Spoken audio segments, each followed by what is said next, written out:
Une fois de plus, nous vous saluons, bien-aimés dans le Seigneur. Comme nous venons de le dire dans le premier audio, où nous avons fait l'introduction des 8 béatitudes que Jésus enseigne, aujourd'hui nous allons focaliser notre attention sur la première béatitude. Et donc Jésus veut nous faire comprendre la possibilité de vivre le vrai bonheur auprès de Dieu.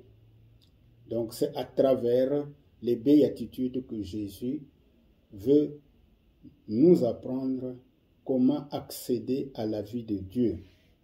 Alors aujourd'hui, pour la première béatitude, heureux les pauvres en esprit. Finalement, qui Jésus appelle-t-il pauvres en esprit? Il s'agit de ceux qui accueillent Dieu à l'exemple des petits enfants. Mais qu'est-ce qui caractérise un petit enfant? Eh bien, le petit enfant a 2 caractères essentiels. L'enfant vit dans l'innocence et dans l'humilité. Pourquoi disons-nous que l'enfant vit dans l'innocence? Parce que les enfants ne font pas valoir leur intelligence pour discuter si Dieu existe ou pas. Plutôt, ils sont heureux de découvrir ce qu'est Dieu. Souvent, ils posent des questions aux parents sur la nature de Dieu et où réside-t-il. Deuxième caractère, l'humilité. L'enfant vit généralement dans la simplicité, dans la docilité et dans la générosité. Voilà les 2 caractères que nous pouvons relever chez un enfant, l'innocence et l'humilité. A contrario, l'homme adulte, dans son orgueil, a du mal à croire que Dieu peut jouer un rôle dans sa vie. Et finalement, il a du mal à ouvrir son cœur à la parole de Dieu, qui est une parole de vie. L'homme, donc, a du mal à accueillir Jésus, lui, la parole vivante de Dieu. L'homme a du mal à accepter Jésus comme Seigneur et Sauveur de sa vie.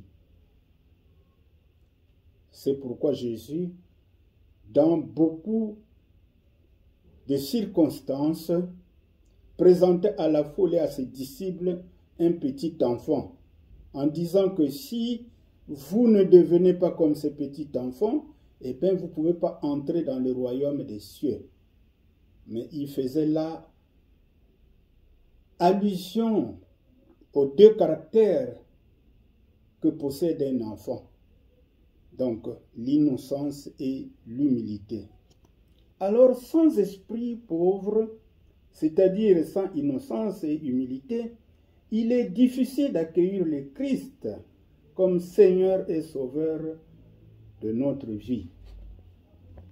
Mais bien-aimés, une fois que vous avez entendu ce que veut dire pauvre en esprit, si vous ne l'êtes pas, si vous êtes caractérisé par un esprit d'orgueil, c'est l'occasion de vous humilier devant Dieu, d'ouvrir votre cœur à Dieu, parce qu'il faut racheter le temps.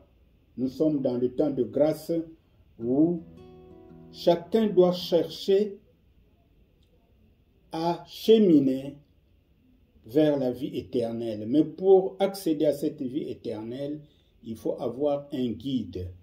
Et le bon berger, le bon guide, c'est Jésus-Christ. Merci beaucoup, que Dieu vous bénisse.